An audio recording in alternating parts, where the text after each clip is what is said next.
Headlines प्रायोजक राम बंधू लोणचे. आता प्रत्येक जण जिंकेल.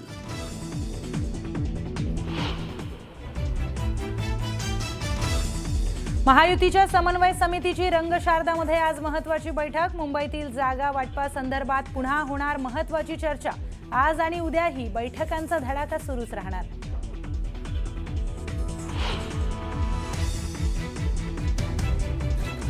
पुण्यातील जागा वाटपा संदर्भात अजित पवार आणि उदय सामंतांमध्ये प्रदीर्घ चर्चा. पुण्यात राष्ट्रवादी आणि शिवसेना एकत्र येण्याची शक्यता. पुण्यात नवीन समीकरण जुळणार असल्याची देखील शक्यता.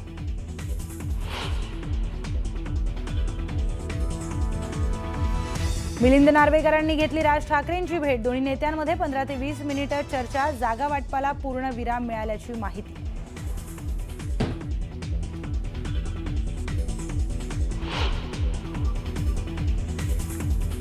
कोल्हापूरच्या महाडिक कुटुंबातली तिसरी पिढी राजकीय आखाड्यात. धनंजय महाडिकांचा मुलगा कृष्णराज महाडिकनं भरला मनपा निवडणुकीसाठी उमेदवारी अर्ज.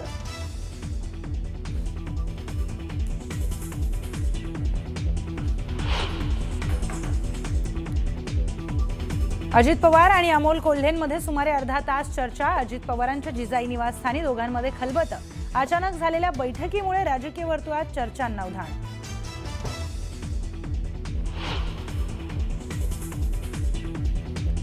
पुण्यात मनसे काँग्रेससोबत आघाडीत येण्यासाठी इच्छुक नाही. मनसेच्या अजय शिंदेंनी केलं स्पष्ट. मवियाच्या बैठकीमध्ये मनसे सहभागी झाल्याची चर्चा होती सुरू. मनसेनं मात्र चर्चा फेटाळली.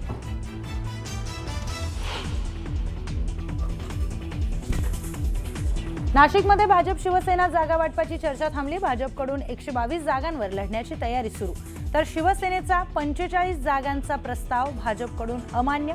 न्यूज 18 लोकमतला सूत्रांची माहिती.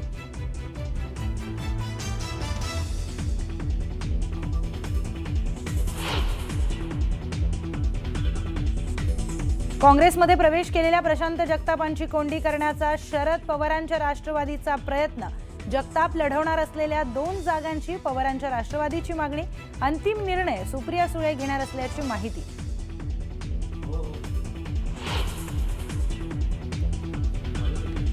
आदित्य ठाकरेंचा तपोवनातील वृक्षतोडीला विरोध. तपोवनात जाऊन पाहणी करत वृक्षप्रेमींसोबत साधला संवाद.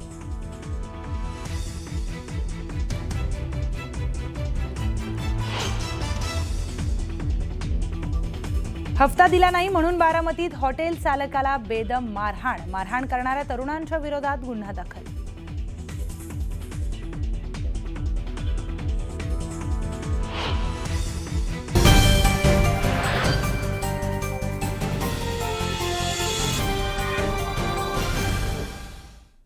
नमस्कार, मी प्रियंका लाठी. आपण पाहताय न्यूज 18 लोकमत. बातमीपत्राच्या सुरुवातीलाच एक महत्त्वाची बातमी पाहूयात. पुण्यामध्ये शिवसेना, उबाठा आणि मनसेचं जागा वाटप आजच होणार आहे अशी माहिती सूत्रांकडून समोर आली आहे. जागा वाटपाचा तिढा हा आजच सोडवण्याचा राज ठाकरे यांचा आदेश आहे अशी देखील माहिती समोर येते. रात्रीपर्यंत दोन्ही पक्षांचं जागा वाटप देखील होण्याची शक्यता आहे. त्याचबरोबर पुण्यामध्ये मनसे, शिवसेना, उबाठा हे एकत्र लढणार आहेत. दोन्ही पक्षांच्या नेत्यांची पुण्यामध्ये बैठक झाली आणि त्यानंतर हा निर्णय घेण्यात आलेला आहे. रात्रीपर्यंत दोन्ही पक्षांचं जागा वाटप हे पूर्ण होण्याची देखील शक्यता आहे. त्यामुळे पुण्यामध्ये मनसे, शिवसेना, उबाठा हे एकत्रितपणे लढणार आहेत हे मात्र निश्चित झाले. थेट जाऊयात आपले प्रतिनिधी अभिजित पोते यांच्याकडे. अभिजित, पुण्यामध्ये अनेक राजकीय घडामोडी घडतायत, पण त्यामध्ये शिवसेने, उबाटा आणि मनसेचं जागा वाटप आज होणार असल्याची माहिती समोर येते.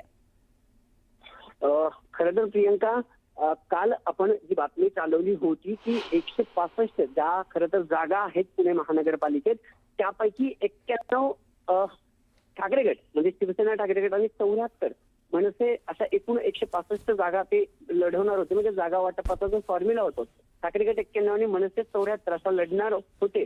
पण आता या सगळ्यांवरती अगदी दिवस आणि वेळ कमी राहिला. त्यामुळे राज ठाकरेंनी मनसेच्या नेत्यांना थेट आदेश दिलेत की आजचाही जागा वाटप करायचं आहे. आता दोन्ही ठाकरे म्हणजे शिवसेना, उद्धव ठाकरे आणि मनसे एकत्रित पुणे महानगरपालिकेची निवडणूक देखील लढणार हे जवळपास निश्चित झाले. पण हा सगळा जागा वाटपाचा तिढा आजच सोडवा, आज रात्रीपर्यंत जागा वाटप ठरवा. कुठला पक्ष पुणे महानगरपालिकेत किती जागा लढवणार, निश्चितच. म्हणजे मनसे किती लढवणार आणि उद्धव ठाकरे गट किती लढवणार, याचा जो फॉर्म्युला आहे किंवा याचा जो जागा वाटपाचा सगळा तिढा आहे तो आज रात्रीपर्यंत फायनल होण्याची बरोबर. शक्यता आहे. अभिजित, या कुठला संदर्भात पक्ष पुणे आणखी काय घडामोडी पुण्यात घडतायत तुमच्याकडून जाणूनच घेणार आहोत. तुर्तास धन्यवाद माहितीसाठी.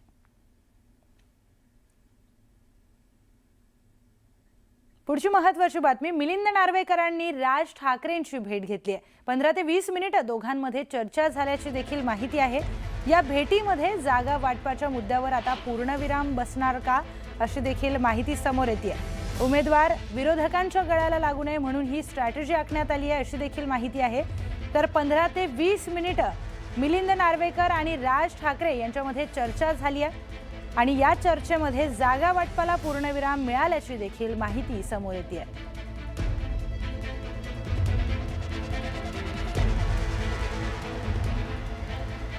तर महायुतीच्या समन्वय समितीची आज रंगशारदा इथे बैठक होणार आहे. मुंबईतील जागांबद्दल पुन्हा एकदा चर्चा होणार आहे.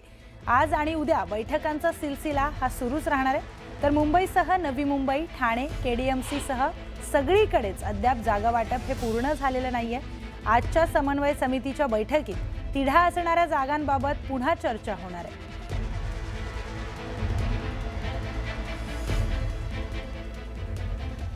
तर आगामी मुंबई महापालिका निवडणुकीसाठी राज ठाकरे आणि उद्धव ठाकरेंनी युती केली आहे.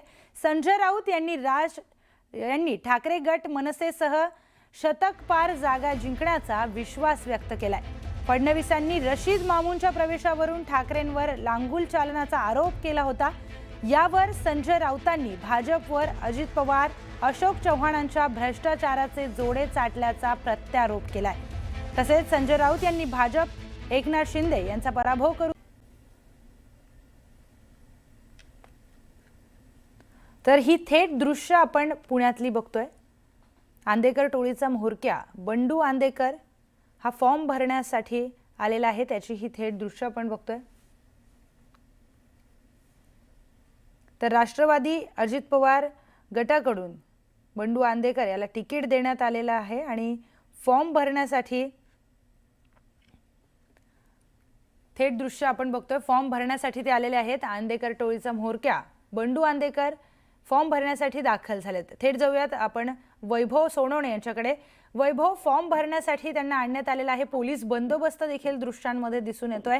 कशी काळजी प्रशासनाकडून घेण्यात आली आहे? प्रियंका, आता दोघी जणी या अर्ज भरण्यासाठी आल्या आहेत. लक्ष्मी उदयकांत आंदेकर आणि सोनाली वनराज आंदेकर ह्या दोघी जणींना आधी त्यांचे अर्ज भरून झाल्यानंतर बंडू आंदेकर यांना एक साधारण अर्ध्या तासाच्या वेळेनंतर आणलं जाईल. तुर्तास या दोघींनाच पोलिसांनी पोलीस बंदोबस्तामध्ये न्यायालयाच्या आदेशानुसार अर्ज भरण्यासाठी आणलेलं आहे. आणि आता सगळ्यात महत्वाचं म्हणजे प्रभाग क्रमांक 23 मधून या सोनाली वनराज आंदेकर आणि लक्ष्मी आंदेकर यांना उमेदवारी आहे. तर बंडू आंदेकर जे ते प्रभाग क्रमांक 22 मधून भरणार आहेत. म्हणजे दोन वेगवेगळ्या प्रभागातून ही तिकीटं जी आहेत ती आंदेकर कुटुंबियांना देण्यात आलेली आहेत. बंडू आंदेकर हे प्रभाग क्रमांक 22 मधून आणि सोनाली आणि लक्ष्मी आंदेकर हे प्रभाग क्रमांक 23 मधून अर्ज जो आहे तो भरतील. आत्ताच्या घडीला केवळ सोनाली आंदेकर आणि लक्ष्मी आंदेकर यांनाच अर्ज भरण्यासाठी पोलीस घेऊन आलेले आहेत. त्यांचं झाल्यानंतर पोलीस जे आहेत ते बंडू आंदेकर याला अर्ज भरण्यासाठी घेऊन येतील. पोलिसांचा मोठा बंदोबस्त जो आहे तो भवानीपेठ क्षेत्रीय कार्यालयामध्ये तैनात करण्यात आलेला आहे. आणि समर्थक जे आहेत ते समर्थक कोणी येणार नाहीत किंवा मिरवणूक निघणार नाही, घोषणाबाजी होणार नाही, अशा अटी ज्या आहेत त्या न्यायालयानं टाकलेल्या होत्या. त्याची पूर्ण खबरदारी जी आहे ती पोलिसांनी घेतलेली दिसते. त्यांचे समर्थक जे ते आजूबाजूला उभे आहेत, मात्र सगळी कागदपत्र जी आहेत ती कागदपत्र तयार करण्यात आलेली होती अर्ज भरण्यासाठीची. सगळे सर्टिफिकेट आणि ऍफिडेव्हिट जे आहेत ते तयार करण्यात आलेले होते. आणि त्यानंतर आता सध्या लक्ष्मी उदय आंदेकर आणि सोनाली वनराज आंदेकर या दोघी जणी प्रभाग क्रमांक 23 मधून अर्ज भरण्यासाठी निवडणूक अधिकाऱ्यांकडे पोहोचलेले आहेत भवानीपेठ क्षेत्रीय कार्यालयात. त्यानंतर बंडू आंदेकर यांना साधारण अर्धा ते पाऊण तासानंतर आणलं जाईल. तो प्रभाग क्रमांक 22 मधून अर्ज भरेल. निश्चितच वैभव, आता थोड्याच वेळामध्ये बंडू आंदेकर देखील तिथे अर्ज भरण्यासाठी येणार आहे. या संदर्भातले सगळे अपडेट्स वैभव तुमच्याकडून घेणार आहोत. तुर्तास धन्यवाद माहितीसाठी. तर आपण बघितलं की पुण्यातली ही दृश्य आहेत. आंदेकर टोळीचा म्होरक्या थोड्याच वेळामध्ये फॉर्म भरण्यासाठी तिथे येणार आहेत. त्याआधी दोन महिला या फॉर्म भरण्यासाठी तिथे आलेले आहेत। भवानी पेठेतली ही दृश्य आहेत। तिथून थोड्याच वेळामध्ये याच ठिकाणी बंडू आंदेकर देखील फॉर्म भरण्यासाठी येणार आहे। काही अटी त्यांच्यावर अटी शर्तींमध्ये त्यांना फॉर्म भरण्यासाठी परवानगी देण्यात आलेली आहे। कुठलीही मिरवणूक न काढता गाजावाजा न करता फॉर्म भरण्यासाठी ते जाऊ शकतात अशी अट त्यांच्यावर कोर्टाने घातलेली आहे।